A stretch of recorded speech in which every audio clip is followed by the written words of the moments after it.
Bienvenidos a Recuperando Historias y recuperando algo de nuestros orígenes durante el período novohispano. En esta ocasión vamos a hablar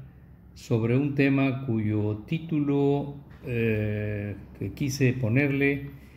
es Ingratitudes regias y fidelidades rotas en el nuevo reino de León. Aun cuando el Tribunal del Santo Oficio novohispano quedó autorizado por cédula real desde 1569, no fue sino hasta el año de 1571 cuando empezó a operar formalmente en esta disputada región de las vastas posesiones españolas. Poco tiempo después, un 13 de julio de 1573,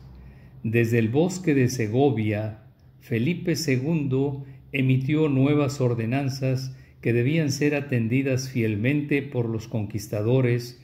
al descubrir y poblar nuevos territorios, mas no así por la corona de España, quien en la práctica siempre se reservó el derecho tácito a dejar de cumplir con estas ordenanzas que se encontraban vigentes para cuando don Luis de Carvajal y de la Cueva el Viejo y el controvertido rey Felipe II convinieron las capitulaciones en el año de 1579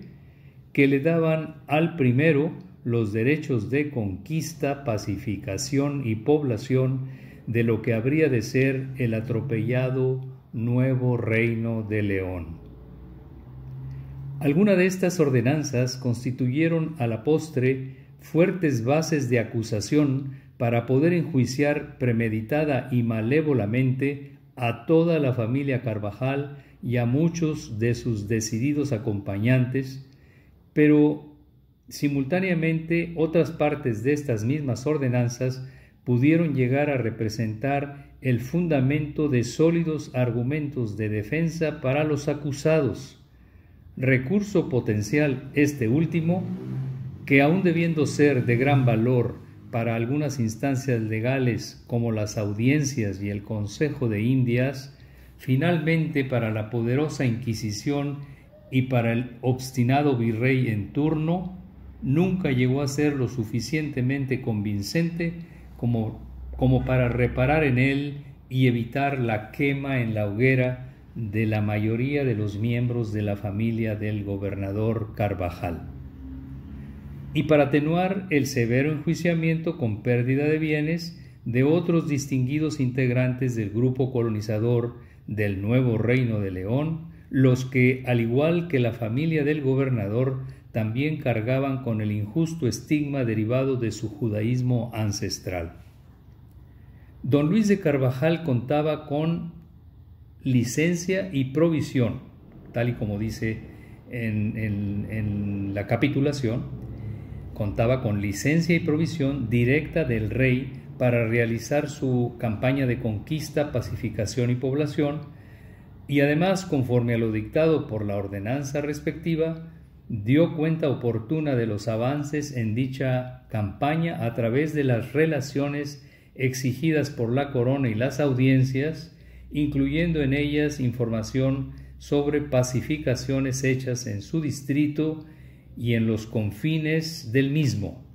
informes que no siempre llegaron a su destino final, ya que hubo otras instancias menores que se encargaron premeditadamente de desviarlos o de retenerlos. También don Luis de Carvajal acató la ordenanza que liberaba a la corona de absorber los costos de descubrimiento, navegación y población, costos que corrieron por cuenta de él y de su grupo más allegado, tomando de la hacienda real solamente el salario competente que de acuerdo a las ordenanzas le correspondía, así como los recursos a que se hizo acreedor al sostener las fortalezas sugeridas por la estrategia militar de entonces. Por otro lado, el gobernador Carvajal dio fiel interpretación a la jerarquía que el Consejo de Indias y las audiencias tenían sobre el virrey, cuando este último trató de juzgarle oficialmente sus acciones en el distrito de su provincia, disponiendo además el gobernador de las cédulas que le permitieron legalmente, abro comillas, levantar gente en cualquier parte de los reinos de la corona de Castilla y de León para la población y pacificación, cierro comillas. Pacificación que emprendió en suelo novohispano. En esencia,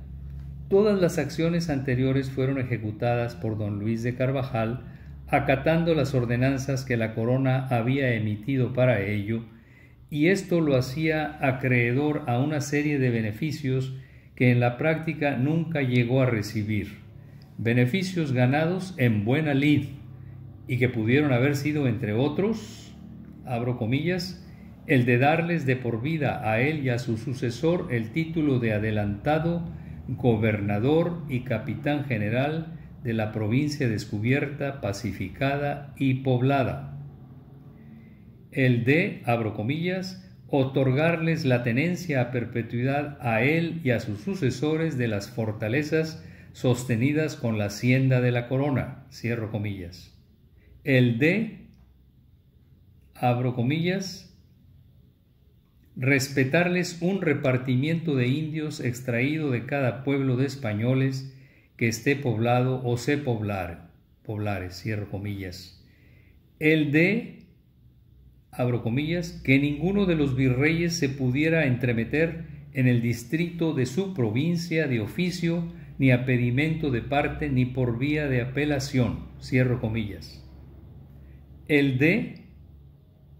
abro comillas, darle vasallos a perpetuidad y título de marqués u otro al cumplir bien con su jornada y sus asentamientos, cierro comillas. El de, abro comillas, favorecerlo y hacerle merced a él y a sus descendientes, mandando darle solares, tierras de pasto y labor y estancias, y habiendo residido en ellos tiempo de 5 años, los tengan a perpetuidad, cierro comillas. El de, abro comillas, habiendo poblado ingenios de azúcar y los tuviera y mantuviera, quedaran libres de ejecuciones ellos y los esclavos, así como las herramientas y pertrechos con que labren, teniendo además derecho a que la corona mande se les guarden todas las preeminencias, privilegios y concesiones de que disponemos en el libro de la República de los Españoles, cierro comillas. El de, abro comillas, concederles las minas de oro y plata y otros minerales y salinas y pesquerías de perlas que hubiere en el territorio por ellos descubierto,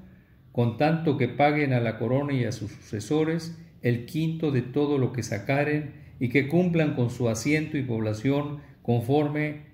a lo que estuviere obligado, cierro comillas. Y por último, el beneficio que entonces pudo ser el más importante para quienes eran conversos y que consistía en, abro comillas, hacerlos hijos dalgo de solar conocido a él y a todos sus descendientes legítimos, para que en el pueblo que poblaren y en otras cualesquiera parte de las Indias sean hijos dalgo y personas nobles de linaje y solar conocido,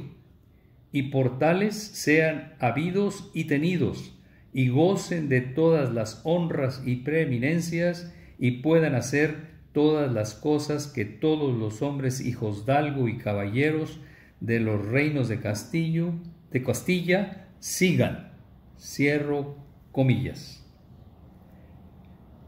Por lo que conocemos a través de las crónicas escritas y orales, a la mayoría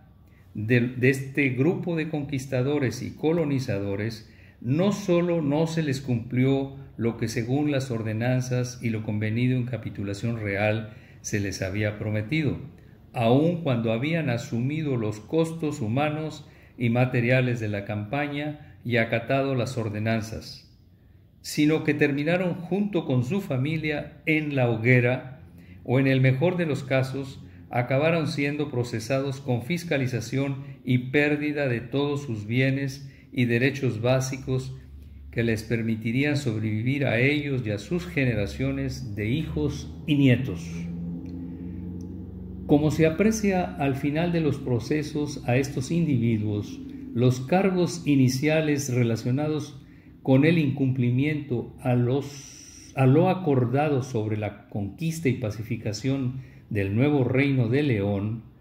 no llegaron a ser las causantes de las severas sentencias, sino el hecho de haber abrigado entre algunos de ellos su fe ancestral judía. Aun cuando es bien conocido el excesivo celo religioso que imperaba en los actos de gobierno del entonces monarca español Felipe II,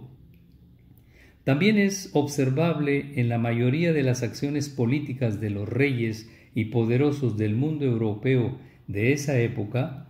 el uso frecuente de medidas que en una aparente protección de la fe hacían posible el aniquilamiento de todo aquello que se interponía entre los intereses mancomunados de la corona, la Iglesia, la nobleza y la burguesía, centros de poder que para el caso concreto de la Nueva España y el grupo de familias colonizadoras del nuevo Reino de León han quedado identificados como los principales instigadores que ocasionaron finalmente el trágico desenlace que acabó con la vida y la integridad de quienes participaron más activamente en la conquista, colonización y pacificación de esta parte del septentrión novohispano llamado entonces Nuevo Reino de León. Gracias, amigos oyentes, y ojalá este resumen histórico haya sido de su agrado. Hasta pronto.